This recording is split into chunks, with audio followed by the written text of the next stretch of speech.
Maka ini yang pertama, hati-hati kalimat lam waw ini, karena setan hendak menanamkan keraguan kepada takdir kita. Yang kedua, setan hendak menanamkan kesedihan kepada kita. Karena kalimat law ini membawa kesedihan nantinya kan. Seandainya saya tidak ke sana, tentu tidak seperti ini, sedih hatinya. Dan setan ini sengaja menanamkan kesedihan kepada kita supaya ditimbulkan penyesalan yang ujung-ujungnya nanti nolak takdir juga. Kemudian juga menanamkan penyesalan yang ketiga. Jadi menanamkan keraguan kepada takdir, menanamkan kesedihan, menanamkan penyesalan, bahkan juga menanamkan kemarahan.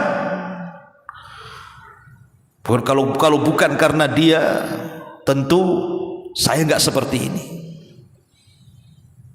Marah dia kan begitu. Atau yang lebih parah, kalau itu konteksnya kematian, biasanya sampai menimbulkan niyaha, meraung-raung, memukul-mukul, mengguling-guling kan begitu. Dan intinya ini semua adalah permainan syaitan dan was-was syaitan. Itu intinya. Kalimat law ini adalah permainan syaitan dan was-was syaitan, dan ini kalimat syaitan, jangan pernah diucap. Kalimat lam dan waw, bahasa kitanya seandainya, bila mana, andai kata, ya, itu sering terucap di masyarakat. Ma'asyiral muslimin yang dimuliakan Allah Azza wa Jalla, lalu apa sebagai pengganti law?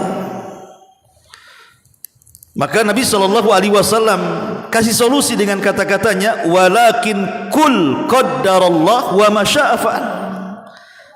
Tapi katakanlah, qaddarallah, semua sudah takdir Allah. Kalau Allah berkehendak pasti terjadi. Kalau ada kematian, semua sudah takdir.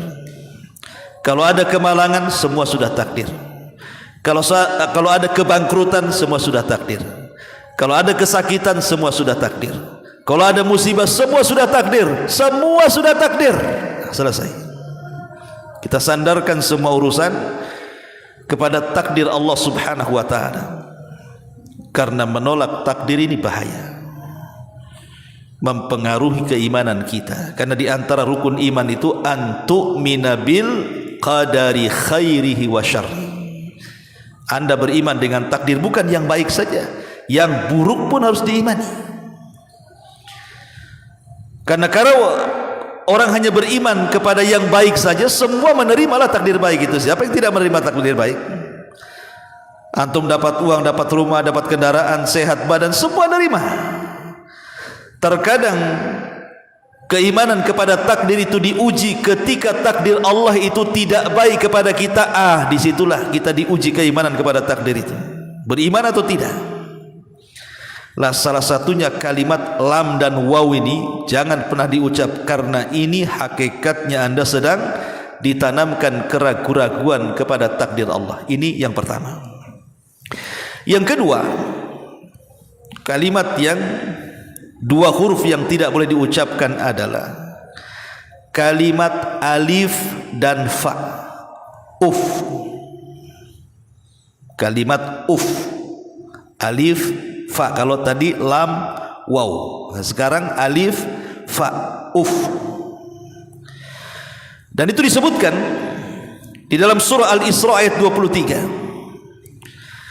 Allah Subhanahu wa taala berfirman, wa qadha rabbuka alla ta'budu illa iyyah wa bil walidaini ihsana imma yablughannaka indakal kibara ahaduhuma aw kilahuma fala taqul lahuma, di sini syahidnya, fala taqul lahuma uff wala tanharhuma wa qul lahuma qawlan karima wahfid lahuma janaha dhulli minar rahmah wa qur rabbirhamhuma kama rabbayani saghira. Di sini Allah Subhanahu wa taala mengatakan wa qadha rabbuk, dan Rabbmu telah memerintahkan kamu. alla ta'budu illa iyyah, agar jangan menyembah kecuali kepada Allah.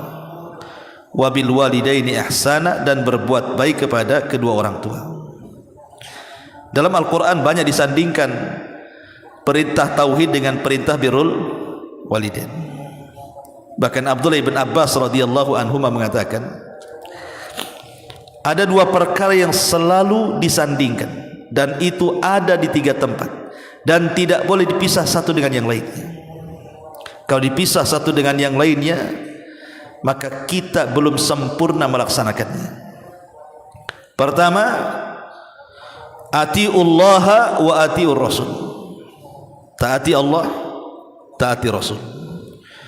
Kalau orang hanya mentaati Allah dan tidak mentaati Rasul, belum taat kepada Allah. Kalau orang hanya mentaati Rasul tapi tidak taat kepada Allah, belum mentaati Allah. Harus dua-duanya. Yang kedua, aqimus shalah wa atuz zakah. Laksanakan salat, tunaikan zakat. Kalau orang hanya salat tapi bakhil tidak mengeluarkan zakat, maka salatnya bermasalah. Kalau orang hanya zakat saja tapi meninggalkan salat, lebih bermasalah lagi. Maka dua-duanya lakukan. Dan yang ketiga ayat ini. Ayat ini yang semakna dengan surah Luqman, anishkurli wali walidaika ilayyal masir. Bersyukurlah akan nikmatku dan nikmat kedua orang tua. Kalau hanya bersyukur kepada nikmat Allah tapi belum bersyukur kepada orang tua, belum dikatakan syukur kepada Allah. Kalau hanya bersyukur kepada orang tua tapi tidak bersyukur kepada Allah, belum juga dikatakan syukur. Harus dua-duanya. Makanya dua kalimat ini selalu disandarkan dalam Quran itu. Seperti ayat ini, wa qadha rabbuka alla ta'budu illa iyyah wa bil walidaini ihsana. Dan Rabbmu telah memerintahkan jangan sampai menyembah kecuali kepada Allah, dan berbuat baiklah kepada kedua orang tua. Imma yablughanna indakal kibar. Terutama kalau seandainya orang tua itu sudah menginjak tua, maka Allah mengatakan salah satu dari keduanya atau dua-duanya. Kenapa kemudian Al-Quran mengisyaratkan apalagi kalau sudah tua kedua orang tua atau salah satu dari kedua orang tua kita itu? Karena biasanya orang kalau semakin tua itu akan kembali seperti anak kecil.